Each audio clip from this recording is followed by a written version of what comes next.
আপনাদের উদ্দেশ্যে কিছু কথা ইনশাআল্লাহ জমা করে রেখেছি, সেগুলো বলবো। প্রশ্নোত্তরের ফাঁকে ফাঁকে আপনাদের বিশেষ করে কোরিয়ান প্রবাসীদের মনে থাকা কিছু প্রশ্ন আছে, যে প্রশ্নগুলোর উত্তর এবং সেই উত্তর দিতে গিয়ে প্রাসঙ্গিক অনেক কথা ইনশাআল্লাহ চলে আসবে, আমরা সেখানে বলবো। তার আগে শুধুমাত্র আপনারা যেহেতু কষ্ট করে অনেক দূর দূরান্ত থেকে এসেছে, প্রশ্নের বাইরেও কিছু বিষয় আপনাদেরকে আমি অ্যাড্রেস করতে চাই।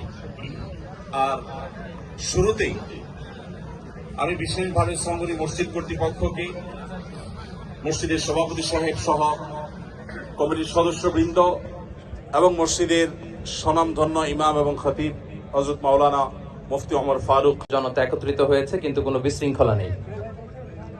তা আমি আলোচনা শুরু করবার আগে আপনাদেরকে ছোট্ট একটা অনুরোধ রাখবো। তো আমার অনুরোধটা আপনারা রাখতে পারবেন তো? পারবেন? আমি জানি যে